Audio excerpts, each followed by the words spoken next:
We're here to look at the issue of, amongst other things, holiday hunger and the effect that school holidays have on families where their children are in receipt of free school meals. Can I ask the panel to introduce yourselves, please, beginning with Dawn. If you can just say who you are and where you're from, please. Hi, I'm Dawn Taplin. I'm from the Wirral. I'm with Birkenhead North Development Trust, St James's Centre. Thank you very much. Hi, my name's Anne Newbold. I'm also from the Wirral and I also work at Neo Community Centre. Thank you. Hello, I'm Karen Rotherham. I'm also from the Wirral with the St James's Centre. Okay, thank you. I'm Nicola Salvato. I'm from Sussex and I'm with Save the Children. Thank you very much indeed. We'll kick off a question for the whole panel. What have you found to be the biggest challenges for you and your family during the school holidays? Money, right. Activities, feeding your child while you're off in holidays, and childcare. Anyone add anything to that? Childcare, money worries. Right. Childcare costs, the fluctuating. I mean, it's quite difficult to manage during term time, but it can really increase enormously during the holidays. To even my child is school age, so it's not kind of full time, but it can increase to more than £1,000 per month for childcare costs. That I claim universal credit and work. I was working full time, and I've reduced my hours to try and manage those costs. Mm-hmm. But it's coming up with the full upfront costs as the rate goes up and down. Okay. Can I ask you, how easy is it for you to manage without free school meals for your children during the school holidays? It's not. I have to go to the St James's Centre, and right. They help. They have Luby's lunches, so that provides meal for my son. And they also have the home. They also have what's the name? Feeding Birkenhead as well. So we also have to go there as well. I wouldn't manage without them. Right. Okay. Is that the same wherever you are? Yeah. We're not entitled to free school meals. Okay. And has anyone needed any support to cope without free school meals for children during school holidays? I think that goes without saying, doesn't it? Yeah. Yeah. So I mean, is anything? I mean, have there been times when you really sort of kind of wondering just where the next sort of lunch is going to come from? Yes, there has. Yes. I think some weeks, I mean, obviously, you have to manage your money. Some weeks are worse than others when you've got bills coming out, other things, and you are literally looking, to see you've got to add more money onto a food bill. Mm-hmm. So it becomes quite stressful, very stressful. Okay. And in the holidays you spend more because the child's not in school and you're entitled to the free meals. Mm-hmm. So you're doing a bigger shop and children need activities, you spend more that way. And they eat more at home, don't they? Yeah. They eat more because they think it's there, and so they're eating all day. Whereas at school they would have their set times of eating, and it is trying to get the odd treats as well as hard. Frank, can I just ask, how many times are you hungry, particularly during the summer holidays? Do you go hungry to make sure your children are fed? I think you do. As a parent, you do eat less because obviously children are the priority. So, I mean, I know times when I've sort of had less to eat because I want them to have what they should have during the day. Yeah, I'll agree with that. Yeah, Last summer, I would agree. You feed them first, and then whatever's left you have. But is there always enough left over for you? There's always cereal, isn't there? So you fill up with cereals? I think one of the things that can happen, although we don't get free school meals because I'm challenged by the childcare costs, is definitely something that I do, is that you don't buy such good quality food. So, like the lady said, cereal or cheese, eggs, bread. You're kind of managing on the basics. right, Lucy. Thanks. Thanks so much for coming. we've all got kids, and it's a real nightmare, isn't it, in the school holidays. Can I just ask, are your children, you three, just because you've already said it, your children school age or preschool? My child's in school age. Yeah. Yeah, yours is. Yeah. Yeah, so you're I've school got age. one school age and one who's actually left school, who's waiting to go to college in September. Yeah. So he's been left school since June, so that's a big gap to fill till he actually goes to college Yeah, that's in a nightmare, September. isn't it? Yeah. Absolutely. Horrendous teenager probably as well. Yeah. I've got one of those. For you, do you pay for sort of is it impossible for you to actually pay for holiday clubs and things like that? I mean, how would you do in the school holidays, that long summer holiday? Well, we're lucky that we have a centre who do activities for a very, very low cost. Mm-hmm. A lot of activities for children. For example, I've got a son who likes football, but you're looking at like £40-50 a week for him to go to a football school for a week, and it's just not possible. We can't afford that. You can't afford that. And so is the school holidays and like kind of having to manage the kids in the school holidays, is that something that's a massive barrier? Yeah, it is. I think if we hadn't had the centre, I wouldn't be able to do it. Yeah. For me, I rely on the centre quite a lot. Yeah. For me, obviously, I help run a centre now. Yeah. But last summer, thankfully, because my child is a looked after child, so I'm a foster parent. Right. But well done. there aren't many benefits to that, I'll be honest.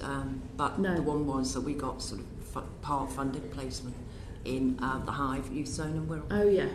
Which was really useful because I had to obviously carry on working over the summer part-time, so it fitted in around her and my hours of working because we were both there at the same time, so it didn't eat into her and my time. Yeah. But I couldn't afford it to work and have her looked after. Sure.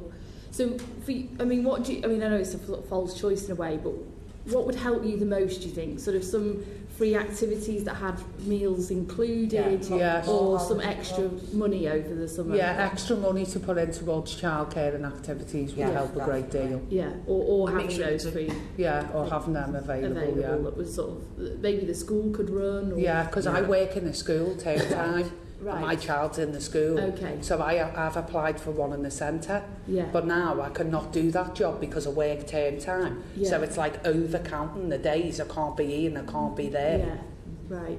And I'm trying to get like a little bit of, bit more work in the holidays, so it like crosses over with one another. Yeah. And so do you get the universal credit childcare sort of component as well? Yes. And how does that work for you? Is that working okay? Or because you sort of get it up.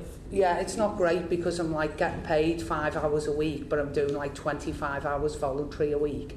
While my son's in the school, I do more voluntary work than paid work. Right. I'm single mum at home, so I've got nobody for childcare. So it's a bit of a nightmare. Yeah.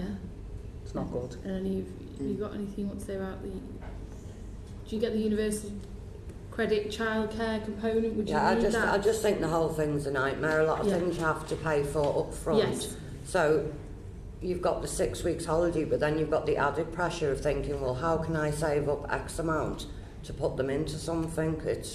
You're in debt before you start. It's like another debt. Yeah, and then that comes when you've got to buy the uniform as well.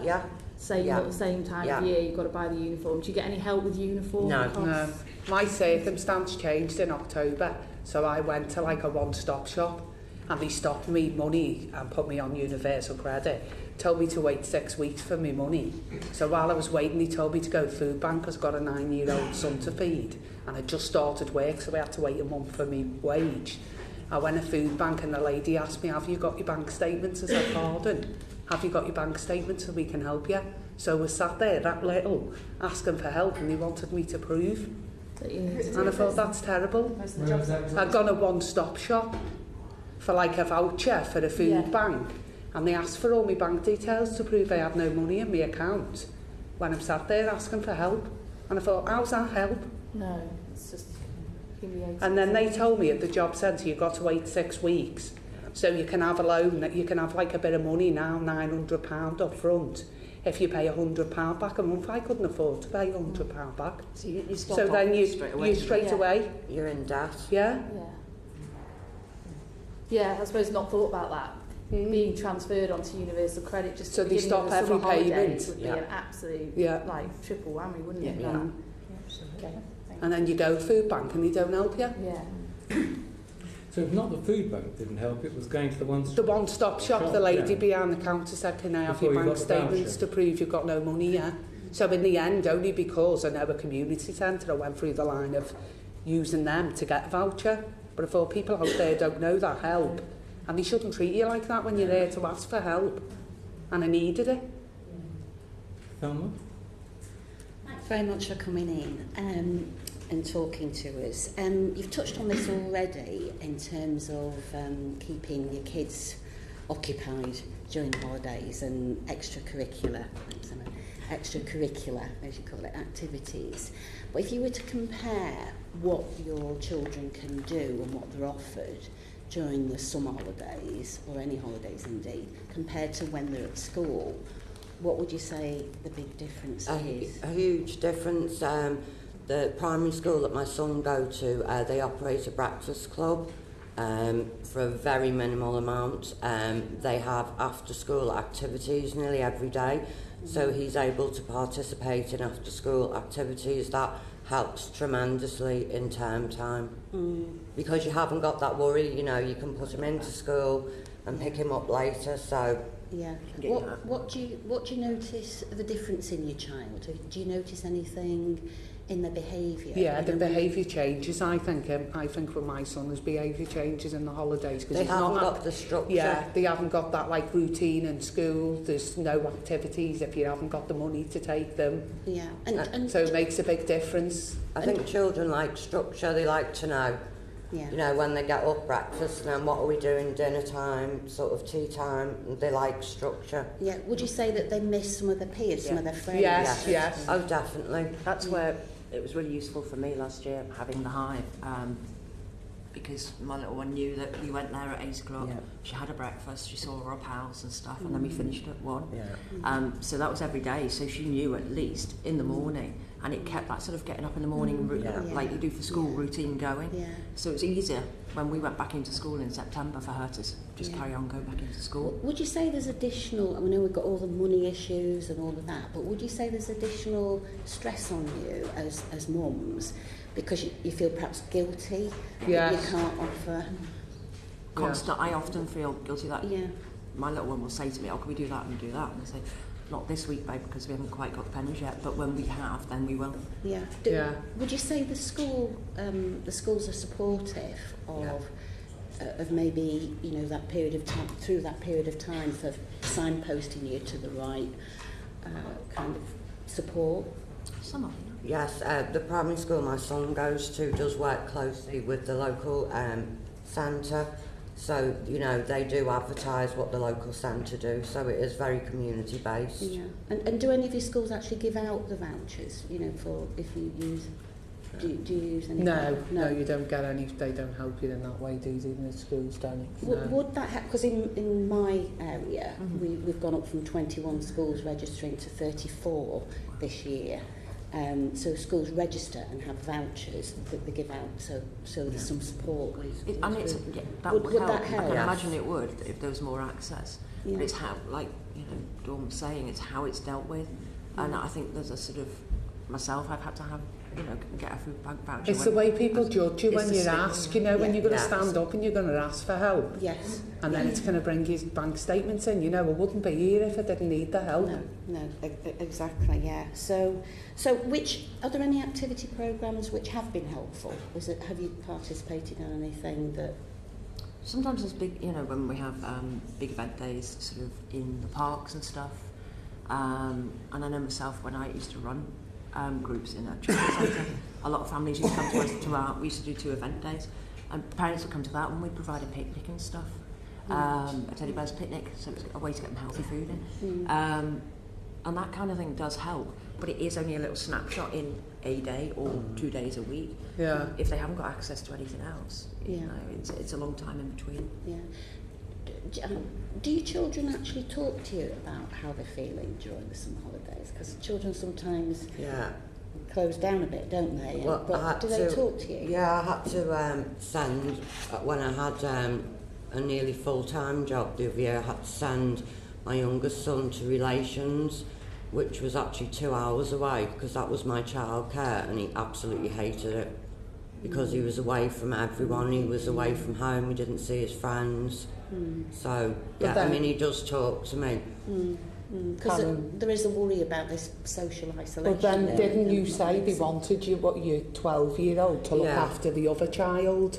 Yeah. So the other child's losing his childhood. Yeah, that's to look why after the he other went one. to relations, because the job centre said to me, why can't your 12-year-old look after the 8-year-old, which I think is absolutely ridiculous. You know, he's still a child. He's still a child himself, so that's why he was sent to relations for a few weeks just to ease the pressure. But in order for you to get the support and help that you need financially or whatever, you've got to be shown to be working or a certain amount of hours. Yeah. But in order to do that, you've got to have childcare or somebody who you can trust to look after your child. And the impact is the sort of, and also for your self-esteem and everything. For me, I've always worked, and I've always worked full-time. And now I'm a full-time foster carer. I'm not going to stop that. You know, this is what I do. I work. Yeah. But I have to work where it's flexible around meetings and everything else. And I don't want the child that I'm looking after to think, oh, it's all right, you don't have to work. Well, I think it's the earlier point I made about the fact it impacts on you. Exactly. Stressed and feeling guilty, you know, isn't it? And then when they say, oh, my mates have been to so-and-so, and you're like, okay, well, we can't go that day because I've got to work. Yeah. And that's all I seemed to say last summer was, I'm sorry, sweetheart, I've got to work. Yeah, I guess so. I mean, very similar to these ladies. I actually work as a benefits advisor, so what the lady was saying at the end about the food banks, I often refer people to food banks, and that's really not uncommon to find that there is an issue about having to prove they're not as easy as you might think to access. So I definitely see that. I mean, for me, being a lone parent family is a challenge in itself, but working as well is stressful, and there's all sorts of, you know, you've got to be resilient, determined, organised. You know, you've really got to be on all of it, and you really want the compensation for the sacrifices that you're making, the guilt, you worry you're not around for your children. You want there to be some compensation that you're not kind of still financially excluded, you know, from you're doing it because you want to support your family, you want to provide for them, you want them to be able to access and have the kind of experiences that other children have. Would you appreciate the schools having a bit more of a say, you know, or support? I think so. Yeah. I mean, I think there's definitely a sense of so, for example, you know, there's often an offer from school that you know, if you struggle to pay for this activity or that activity, talk to us. But you know, nobody wants to stand up and say, you know, I'm poor. I'm you know, nobody wants to be seen like that. It's not a comfortable thing to have to do. So if there was something that you didn't have to kind of stand up and single yourself out as that person or that family, that might be useful. And if schools had sort of, because there are expenses over the year, like we've just had to pay for a leaving school sweatshirt, which is great, and I wouldn't deny it her, and you know, that's fine. But then also school photos again with the whole year, because it's year 6. But if there was a way of them saying, right, this is going to happen then, this is going to happen then, from September, if you just put £1 in a week, then at least you've kind of got some of the money towards it or whatever. But everybody did it, or everybody was given that offer, so it wasn't just the people who were poor or not well off. You know, so everybody was given that option to have like a little tontine where they saved up for things for. Yeah, like a trip, £95 for one night, you know. And your child comes over, want to go on that trip, all my friends are going. Can't afford that trip for £95. Yes, please. Thanks everyone for coming in this morning. I just wanted to ask about that myself, because I used to be a teacher in the school I was at. They used to cover the costs for people that couldn't. I just wondered if, in your experience, which I think you've just mentioned, Dawn, have your children had to miss out on residential trips, on music lessons, on extracurricular, because of the expense of them? Some of the expenses that occur for my child, my looked after child, fortunately are covered, but not all of them. Right. So I still have to find quite a lot of money to cover certain things. So- And school will get a certain amount of money in relation to her, but they're not very forthcoming in saying, right, it's okay, and we'll use that money for it. Right. I have to... Unless you ask for help and you say, I'm struggling as a parent, would you be able to do this? They would possibly put a little tiny bit in a pot, but they wouldn't pay for the trip. So your child wouldn't be going on that trip. So is that the So I same? would have to say to Thomas, sorry, we cannot afford it. So is that the same for all, and not just the overnight ones, but the day trips as well, and when they have the Yes, music yes, lessons you and have the to pay it football all club? online, yes. So your children are missing out on Yeah, those so he's experiences? missed out on a trip last year, yeah. He couldn't go. And would it not, and would you prefer a system where if your children are qualified for pupil premium, the school's getting this money, that they would just automatically cover this? Yes, yeah, oh yes, it would be fantastic, yeah, because he was let down, he was crying, all his friends are going on it, well you could, sorry. Would be You interesting. That would help knowing. I know obviously people bring has certain criteria and it's for certain things, but it would be handy as a parent or whatever to know what those things are and what isn't covered. Yeah. Yeah, what we had, yeah. Because the school will get pupil premium money for Yeah, your they do, children. yeah. And so something, I'm just thinking of ways that we could take away you having to ask. Whereas if you qualified for pupil premium, you would therefore have free trips. Would that be... Yeah. That would be better. But rather than the child miss out on the trip, I'll miss out on something else that I don't need. Yeah. Chris? Yeah, thanks. My question is going to be, particularly around the 6-week summer period, is the cost of school uniforms. As the children are growing or they're moving school from the wee school to the big school. So it's just to ask you about that, about the costs of that, and if there's any assistance you think that's out there that you've had to rely on. School uniform banks are on the rise from what I can see as well. So it's just to ask about that. We'll start with yourself, Kat. That's another huge pressure in the 6 weeks holidays, getting the uniforms, and like you say, especially if they're going from primary to senior school. I mean, you know, you're talking in the hundreds of pounds and you don't get any help for it. Yeah, I'd say the same. I've actually been quite organised, unusually for me, this year. And I started, once I knew what school we were going to, I actually started getting bits in. So each time I went shopping, say to Asda or whatever, I get a couple of shirts or whatever. So I've built it up. And fortunately, a friend of mine, her daughter had started at the school that my little one's going to. And then they moved, so virtually brand new blazers and everything else. So that saved me a massive amount of money. So, Quite a few places do grants and things for school uniforms, but clearly not where you are. certain criteria, you've got to fit certain criteria to be able to get that.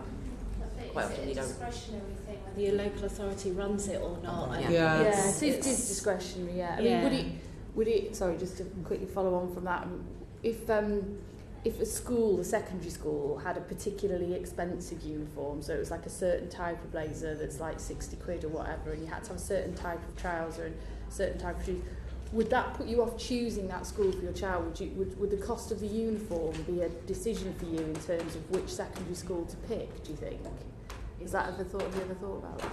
Because some people have said to us that's... I mean, there are some schools in our area where the uniforms are very overpriced. I mean, you're looking at like £80 to £100, you know, just for a blazer and a pair of trousers or something. And they only use certain suppliers. Yes, exactly. So you've got to go to that. I mean, some people have said to us that some schools do that deliberately so that only like posh kids could go there.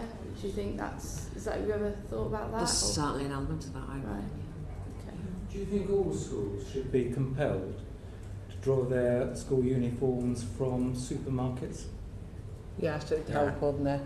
It'd lower the cost. Yeah, definitely. Good, thank you very much. Ruth? Thank you very much, and thank you for being so honest and open with us about your situation. It really helps us to be able to make the best recommendations we can. So can I just ask, what's your next step now then, us coming in here and talking what will happen? We'll tell you, maybe. Oh right, okay. Super. Thanks for giving me notice. I mean, one thing I was going to ask, I mean, having been a single mum myself, then summer holidays does have a big pressure on you. And I mean, my local council says that they see the rent arrears going up in the school holidays. In August is like their worst month for payment. How does the summer holidays impact on your finances then for like the rest of the year? Does it mean you get behind? You're paying it off for the rest of the year, aren't you? And then there's Christmas, so then you've got another debt then, and then there's say a birthday or whatever, and it's just this constant cycle of trying to play catch up, which you're never going to do. You're constantly taking one bit of money out of one pot and putting it in the other, but there's no money left in the pot. Do you know what I mean? Then you're in debt, which I think most people are in anyway. I don't worry about it anymore.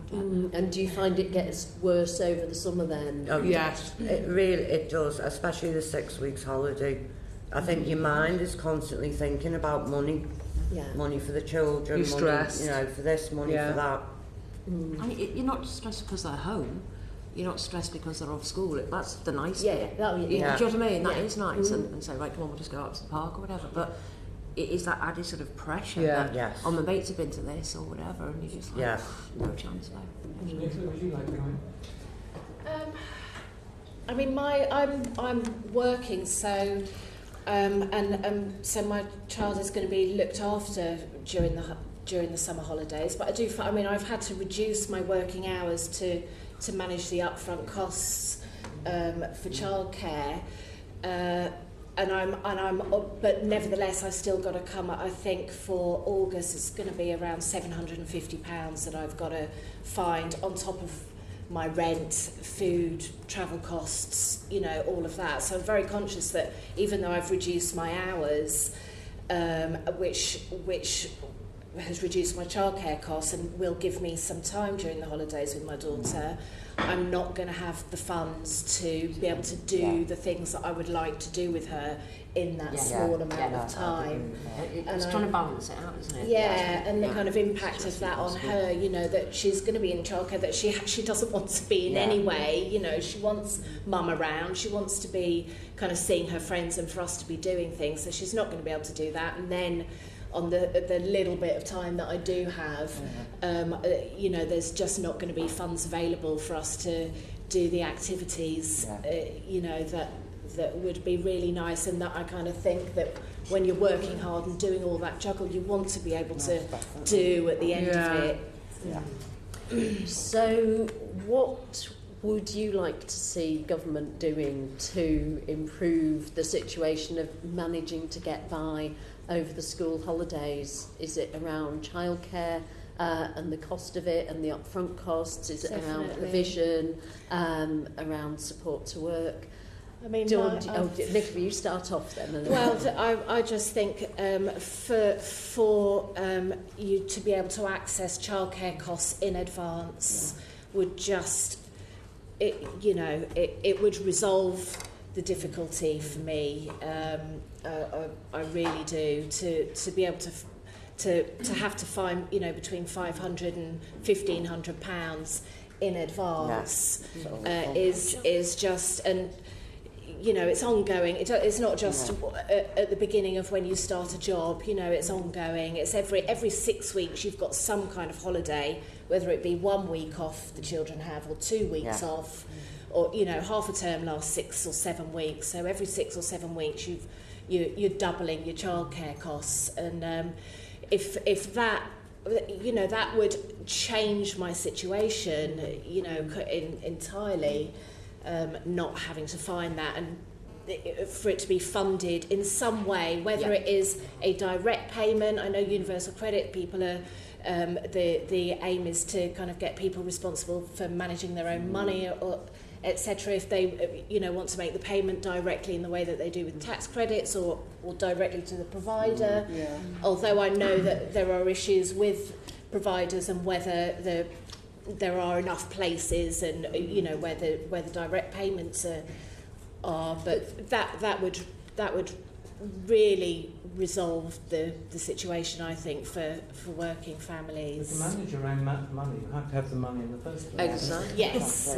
Exactly. You can't manage money that you haven't got, can you? No. and it wouldn't actually cost government any more. No, it would be the same amount of money. Exactly. You just get it in advance. A different way. When we need it. When we need it. But that's that. You know, taking We up can't Nicola's pay point. for a school trip, so we're not going to be able to pay for childcare. Let's be honest, you know. Yeah. But it's simplifying the system that, you know, it's so complicated. I just don't bother because there's no point. I think the It's so system is complicated that you just think, I'll manage on my own and things. you don't really get it explained to you. So when they're helping you to look for work, another thing is they don't. I think they should look at your circumstances more. How old are your children? You know, what hours can you work around your children, around holidays? I mean, we all want to work, you know, but I don't think we get the help, and they don't explain things to you. They just sort of say, right, look for work, there's a job, bye. Yeah. I think as well there's an idea that the flexible support funds and the budgeting advances and things like that are a solution. But the flexible support fund, for example, is only available to single parents who've been working for less than 6 months. So for childcare costs, that is. So that, you know, there are many families on low incomes where both parents work and need help through universal credit for and have been, and for example my situation, I've been working for longer than 6 months, so I wasn't able to access the flexible support fund. I've never seen, or perhaps once or twice seen, people at the beginning of a universal credit claim not take out the advance, so you can't access any budgeting loans or anything like that if you're still paying off an advance, and it's very rare that people don't take some amount of money at the beginning of a claim, and so you've got a year before you can access any kind of budgeting loan or anything like that. And then you're £100 a month in debt as soon as you've signed that form. Yeah. £100 coming straight out of universal credit once it is sorted. Yeah. Then you're in rent arrears for your, you know, your rent, whatever. It just goes in a vicious circle then. And I think your ability to just generally, you know, being a working parent, as I said before, it's really challenging. It's you know, you really have got to be determined and resilient, and you know, we all want to be the best parent that we can be.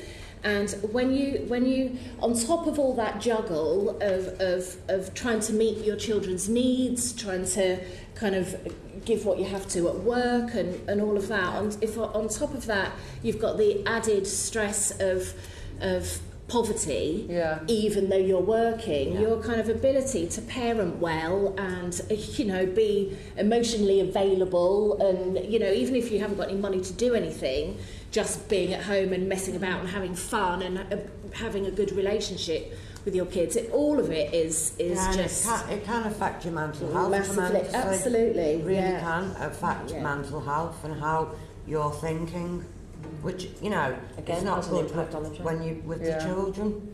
I'll bring Marion in here. I was just going to ask if it had got worse under universal credit to tax credits, which might just follow on. I think you've all been in, your children are sort of, they're not very young, so you've been in the situation for a while. Is it different under universal credit to how it was under tax credits? Absolutely. Has it got better or worse? Awful. Absolutely awful. Even though under tax credits your entitlement was lower in terms of percentage, because you could claim it in advance, because you could declare it, it just takes away that whole, even though you're only getting the 70%, you know, as opposed to potentially 85%, you know, it's a world of difference. I would 100 times rather 70% in advance than 85% but have to find it first.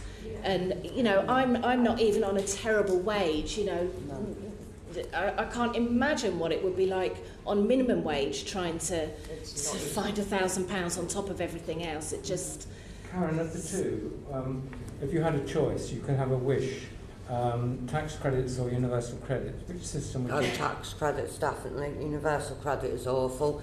And it's also, you're waiting every month to see how much they're going to pay you. It's a gamble each month. So, like, you know, in regard to, I mean, I don't even know how they work out, how they pay you. You know, some months. I really don't.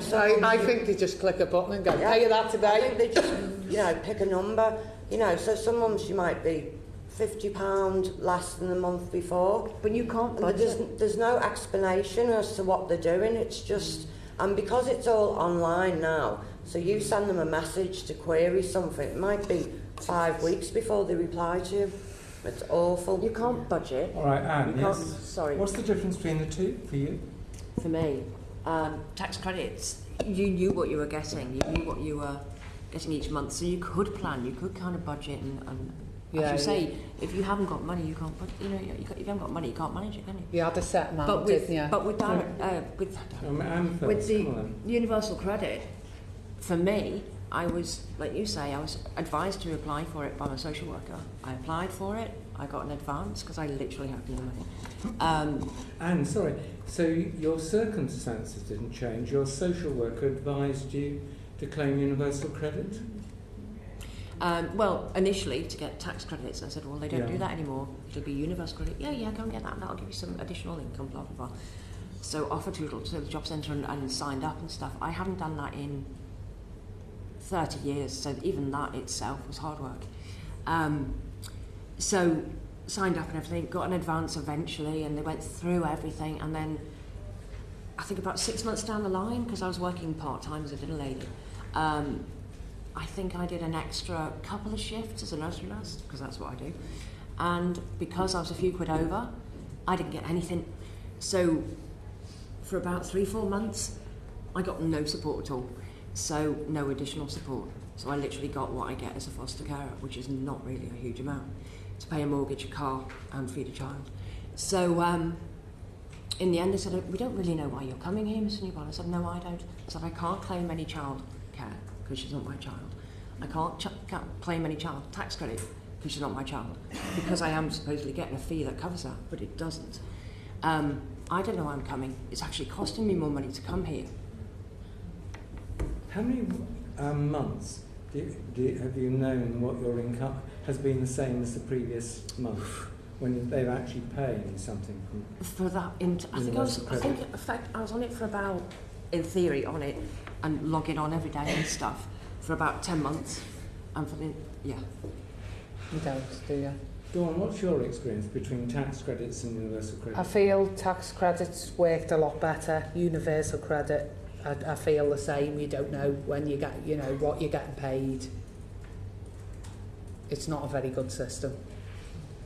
And from your experience, how many months have you had the same money, and how many months? Probably the first month I got paid, I knew what I was getting, and then you don't. Yeah, like that was your advance, so they tell you what you're getting. Other than that, you don't know. You don't know what you're getting. It's like juggling two balls. You don't know what you're getting. Like if work asks you, would you do a couple of hours?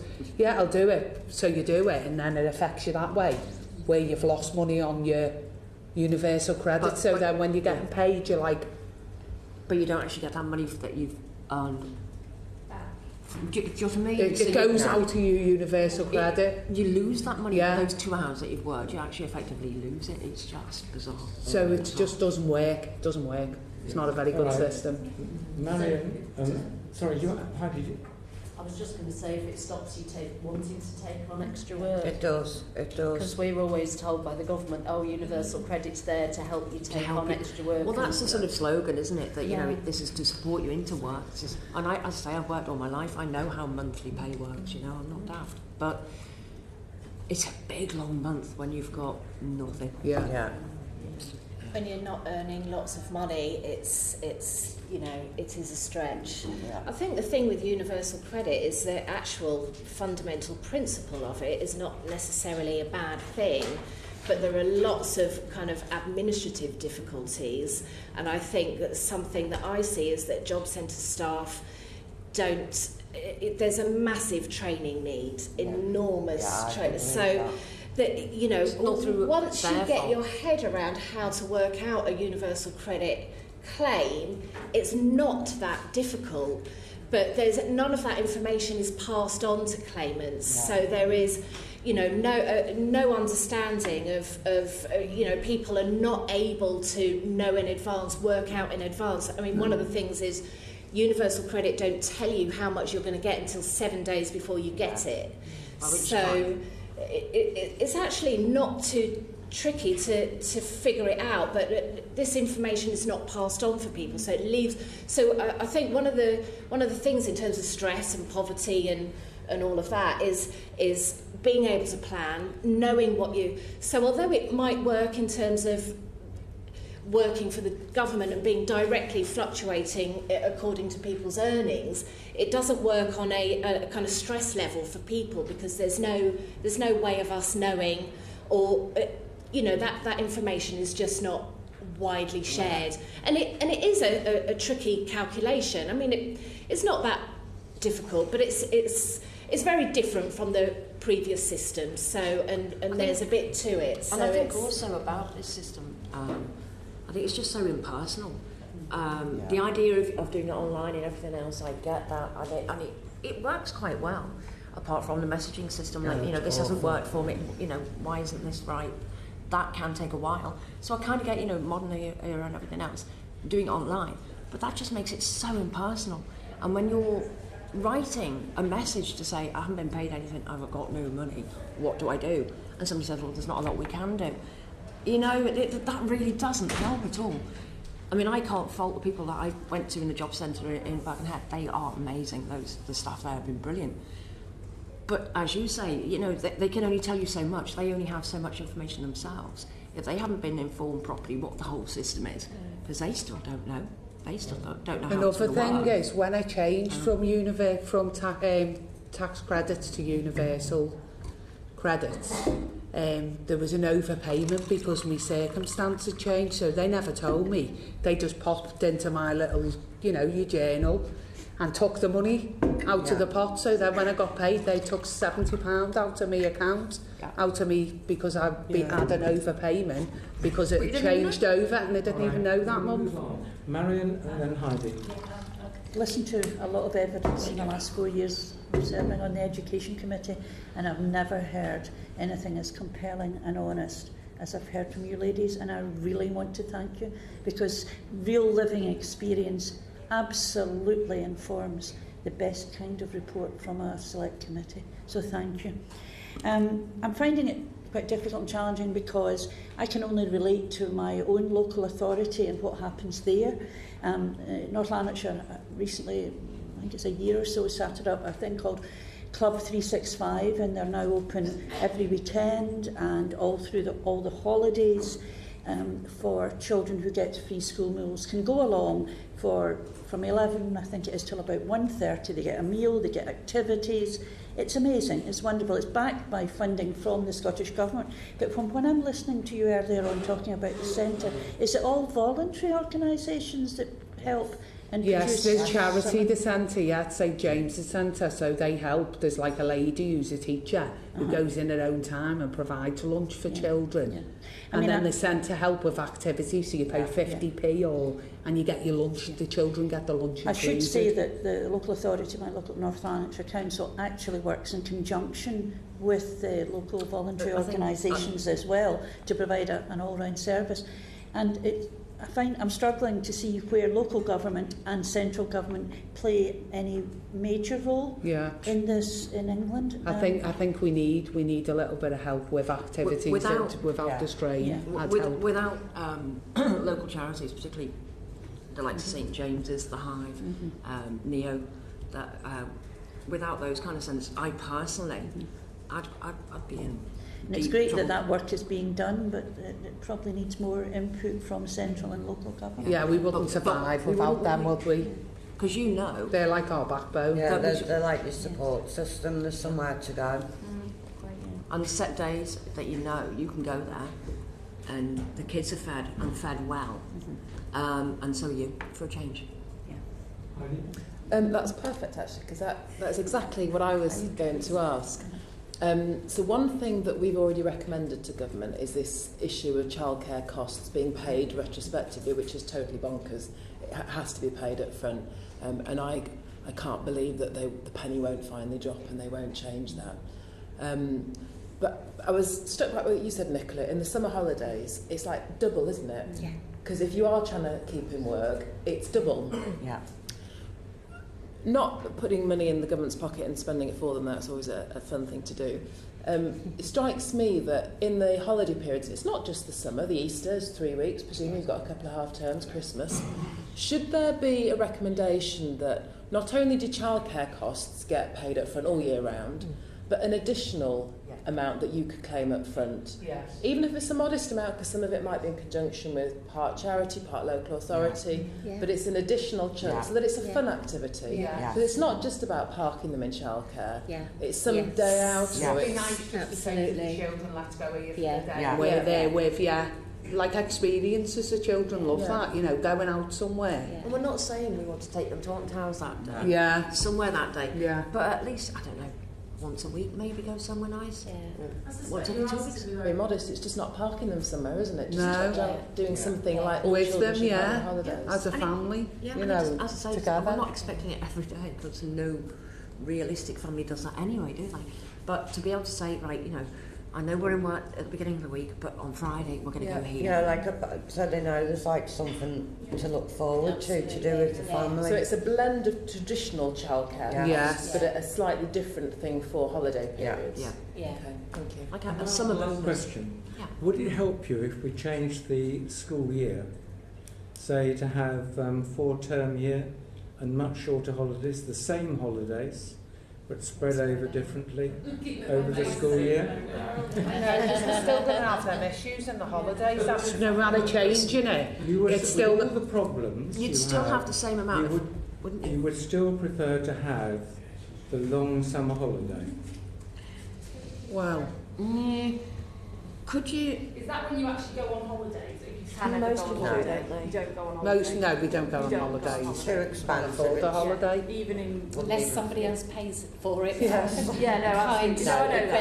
It's too expensive in the 6 weeks holiday even to think about planning something like that. The reason I sort of slightly shirk is that when people say about changing the school holiday, for me, what that usually means is one of my kids' schools will have different holidays to my other kids' schools. And do you know what I mean? It's like, And at least you kind of got a known quantity with this sort of 6 week holiday. I don't know. We could standardise school holidays, couldn't we? Anyway, it's not for us to have a conversation. On your idea, Chair, I'm afraid to say that a number of years ago, probably 20 years ago now, I chaired a commission on behalf of the Local Government Association looking at alternatives to current schooling term arrangements, and we came up with a number of alternatives, all of which were roundly rejected. Very good. Look, I'm immensely grateful to you, as the committee is. You asked me a question, Dawn. We have a role of writing reports, of trying to make sure they're unanimous. We have 2 committees here, DWP and Education, and then we, as MPs, have a job to try and persuade the government to actually implement those recommendations.